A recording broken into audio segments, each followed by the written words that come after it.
और उसके बाद एक बैग हल्ला कर दिए कि हाँ 14 पर आ जा रहा है। अब एक इतना ना भड़का मचा कि पूरे में भीड़ हो गई। मेरी मम्मी थे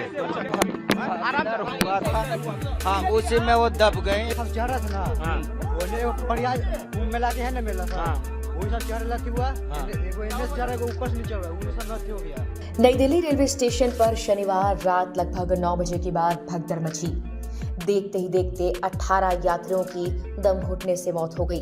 अधिकारियों ने कहा कि प्लेटफॉर्म नंबर 14 और 15 पर कुंभ जाने वाले यात्रियों की भीड़ क्षमता से बहुत ज्यादा हो गई थी।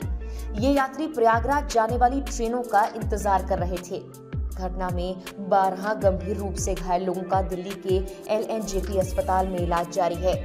इस हादसे में मरने वालों में महिलाएं, पुरुष और बच्चे भी शामिल थे। मृतकों में 9 बिहार के, दिल्ली के 8 और 1 हरियाणा का है। प्रत्यक्षदर्शियों ने बताया कि स्टेशन पर भारी भीड़ थी। इसके चलते भगदड़ मच गई और कई यात्री दम घुटने से बेहोश होते चले गए। पुलिस उपायुक्त रेलवे के आधिकारिक बयान में कहा गया कि प्लेटफॉर्म नंबर 14 पर पहले से काफी भीड़ थी, जब प्रयागराज एक्सप्रेस ट्रेन अपने प्रस्थान के लिए वहां इंतजार कर रही थी। अधिकारी कहते हैं कि स्वतंत्रता सेनानी एक्सप्रेस और भुवनेश्वर राजधानी एक्सप्रेस देरी से चल रही थी और इन ट्रेनों के यात्री भी प्लेटफॉर्म संख्या 12, 13 और 14 पर मौजूद थे। भगदड़ रात करीब 9:55 पर शुरू हुई, जिसके बाद अधिकारियों को तत्काल कार्रवाई करनी पड़ी। भगदड़ में अपनी मां को खोने वाली एक यात्री ने कहा कि हम लोग बिहार में छपरा जा रहे थे, जहां पर हमारा घर है। हम ग्रुप में थे, लोग एक दूसरे को धक्का दे रहे थे। इस हंगामे और भगदड़ में मेरी मां की मौत हो गई। मेरी मां का इलाज कर रहे डॉक्टर ने पुष्टि की कि मेरी मां की मौत हो चुकी है। इसी परिवार की एक महिला सदस्य सदमे में है और बेहोश हो गई। जांच की एक रिपोर्ट भी सामने आई है, जिससे कि पता लगता है कि आखिर इस भगदड़ के पीछे के मुख्य कारण क्या रहे। इस घटना की जांच के लिए गठित कमेटी की तत्कालिक रिपोर्ट में कहा गया है कि प्रयागराज के लिए विशेष ट्रेन की घोषणा करने के बाद भगदड़ की स्थिति पैदा हुई।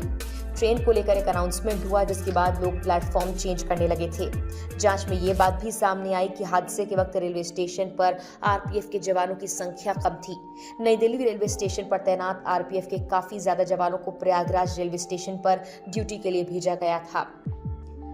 वहीं कुछ रिपोर्ट्स ये भी कहती हैं कि शुरुआती तौर पर नॉर्दर्न रेलवे ने इनकार कर दिया था कि भगदड़ हुई ही नहीं, लेकिन देर रात जैसे जैसे तस्वीर साफ हुई, आखिरकार सुबह जाकर नॉर्दर्न रेलवे ने यह माना कि भगदड़ हुई, 18 लोगों की मौत हुई और उसके पीछे अपने अपने कारण भी बताए गए।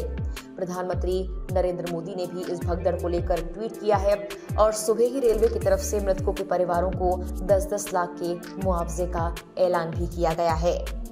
फिलहाल इस मामले पर जांच चल रही है।